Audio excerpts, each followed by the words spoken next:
Grüß euch, ich bin's, der Turm. Willkommen in meinem oberen Geschoss. Ich erreiche euch aus dem Jahr 2399 durch die geografischen Gravitationsechos der Raumzeit.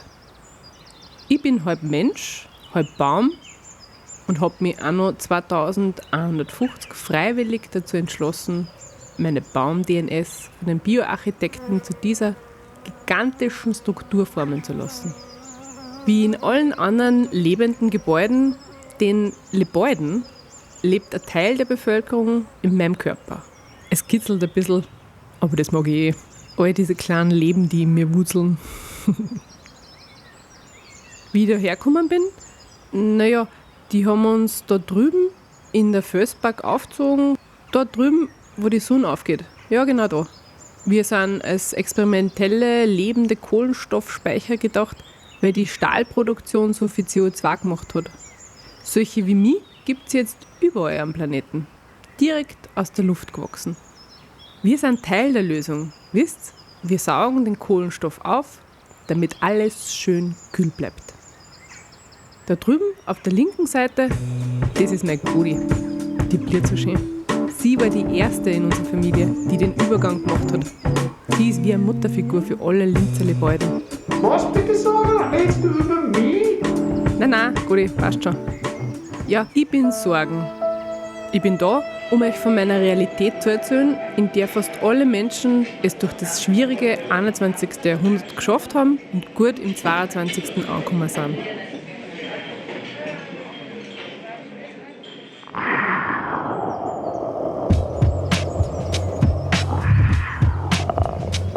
Dann schauen wir jetzt weiter zu unserer nächsten Station, den BBB. Da gibt es einiges zu sehen. Das erste, was ich euch zeigen möchte, ist der neue Bahnhof. Wie man sieht, ist der riesig. Heutzutage sind Antimateriezüge wirklich die Methode zum Reisen. Nachdem wir die Folgen der Klimakatastrophe verstanden haben, sind alle Autos und Flugzeuge verboten worden. Und wir haben als eine ganze Welt in ein gemeinschaftliches, tunnelgestütztes Reisesystem investiert. Es ist super effizient und anscheinend sehr bequem. Wenn man wirklich will, kann man vom Bahnhof aus überall hinkommen. Weil die Leute keinen Stress haben, geht es recht gemütlich dahin. Aber die meisten sind sehr glücklich, wo sie sind. Ich kann natürlich nirgendwo hin. Naja, egal. Da daneben sieht man die alten und die neuen Bibliotheken. Es gibt natürlich noch viel mehr Bibliotheken, fast an jeder Ecke. Man hat sie alle vergrößert, sodass jeder sich alles, was er nur manchmal braucht, ausleihen kann. Wie ihr vielleicht nicht mehr wisst, Bibliotheken sind die Orte, an denen alle Sachen aufbewahrt werden, die man gemeinsam nützen kann. Und das ist heutzutage fast alles. Es gibt Bücher, klar, aber auch alles andere, von der Nudelmaschine über den digitalen Haarreifen bis hin zu allem möglichen Werkzeug, Computer, Anti-Schwerkraft-6-Kapseln und kollektive Gesangsinstrumente, die sind sehr beliebt. Grundsätzlich muss man sagen, gibt es wenig, was man heutzutage überhaupt nur besitzen muss. Hier im Vordergrund seht ihr eine Obst- und Gemüsekuppel der Stadt. In der Mitte wird das Essen angebaut und rundherum sind die Lager und Gemeinschaftsrestaurants.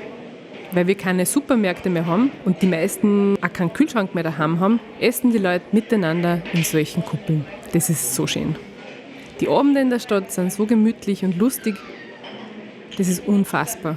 Mit Musik und Tanz und die Kinder, die überall spielen. Ich glaube, die Familie Meier ist gerade heimgekommen. Die sind so neint und sie wohnen alle in meinem 5. Stock. Die sind alle so laut. Warte mal. Da kratzt mich gerade wer. Das mag ich. Naja, so schlimm sind die eh nicht. Für den Fall, dass ihr gerade erst angekommen seid, ich bin ein lebendes Gebäude. Ein Lebäude aus der Zukunft. Ich bin in der gleichen Gravitationsposition wie der Turm, auf dem ihr gerade seid. Deswegen kann ich mit euch reden. Ich bin da, um euch von einer Zukunft zu erzählen, in der sich die Menschen und der Planet zusammengetan haben, um sich gegenseitig zu retten. Es ist schön da, für alle und alles. Mir fehlt nur eins, dieses eine große, schöne Gebäude. Wie auch immer, weiter geht's. Das ist die große grüne Ader. Die ist wirklich wichtig. Sie lässt den Wind in die Stadt ein und funktioniert wie eine riesige, natürliche Klimaanlage.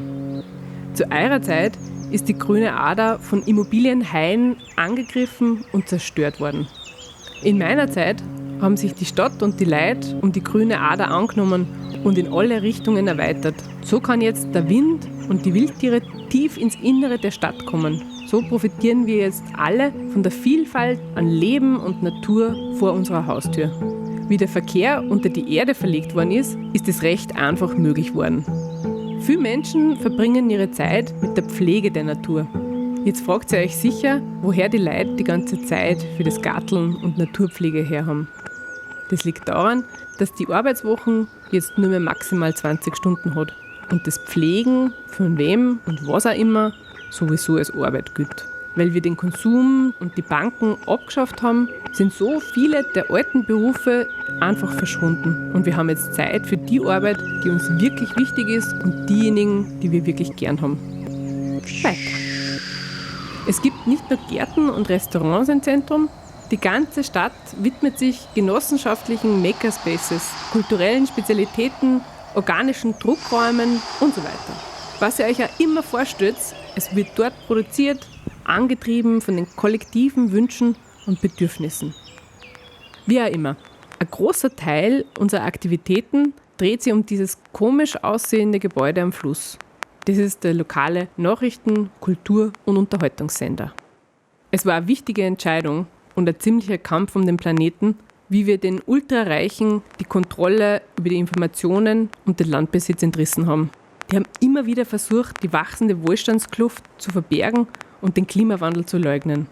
Um dagegen anzukämpfen, sind eure Kinder buchstäblich an jeder Straßenecke gestanden und haben den Leuten die Wahrheit erklärt. Stellt euch vor, Fridays for Future überall, in jedem Land, in jedem Dorf, jeden Tag.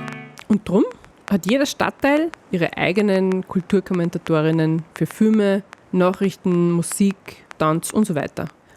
Meine Lieblingssendung im Moment ist Oma und ich, in der sich die Linzer Teenager mit ihren Großmüttern und Großvätern zusammentun, um die neuesten Gewandkreationen der Stadt zu begutachten.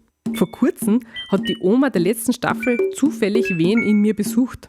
Da habe ich ein bisschen mit ihr geredet. Voll nett. Ich bin so ein Fan von der. Ich glaube, ich bin ein bisschen rot geworden. Das ist sehr ungewöhnlich für mich. Mir nennen sie nämlich Sorgen, weil ich immer ein bisschen depressiv bin. Wisst ihr? Naja, es stimmt weil vor ca. 150 Jahren habe ich zusammen mit meinem Freund Henrike entschlossen, dass wir uns zu Lebäuden umwandeln lassen. Aber dann hat er, ohne es mir zu sagen, sich freiwillig gemeldet und ich war auch schon einpflanzt. Ich habe den so geliebt. Aber so ist, naja. Zumindest geht es dem Rest der Welt gut. Okay, ich weiß, Sie haben nicht so viel Zeit, also geht's weiter.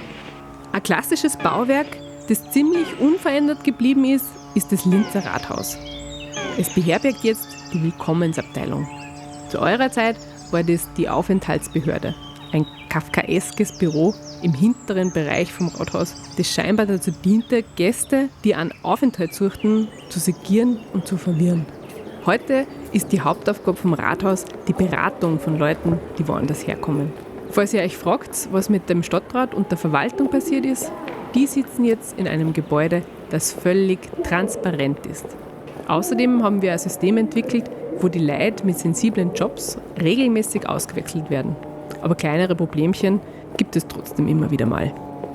Heute, wo wir eine direkte Demokratie und gründliche Lokalnachrichten haben, kann das schnell mit einer Abstimmung gelöst werden. Weiter geht's. Hier ist eines meiner Lieblingselemente der Stadt, der Fluss. Im Jahr 2030 ist die Donau zur Bürgerin geworden. Das war der Anfang des Umschwungs. Es hat nicht lange gedauert und der Amazonas in Brasilien ist auch zur Weltbürgerin geworden.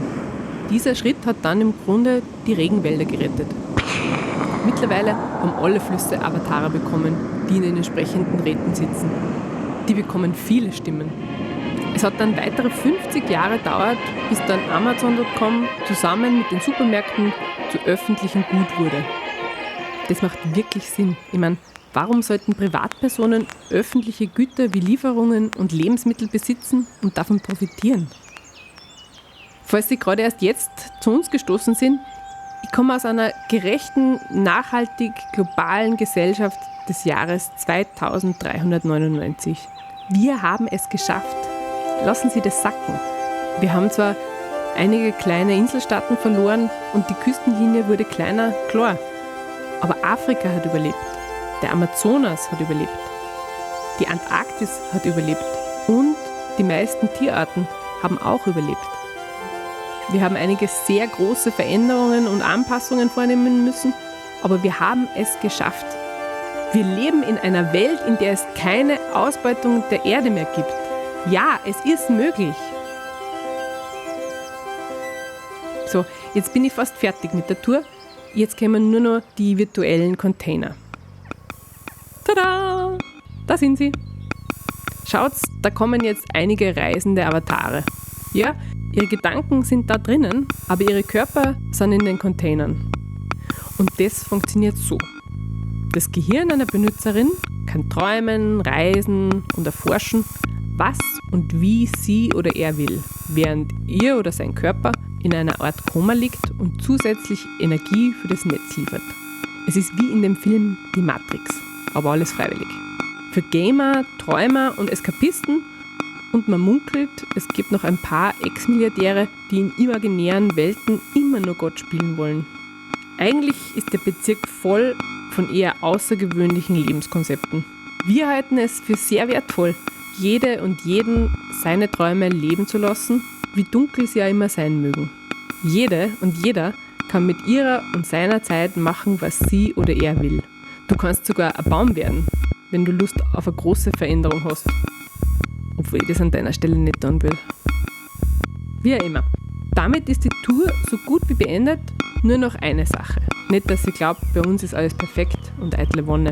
Nix ist perfekt hier, wisst? Wir bemühen uns immer noch, Sachen besser zu machen und es gibt immer wieder Probleme.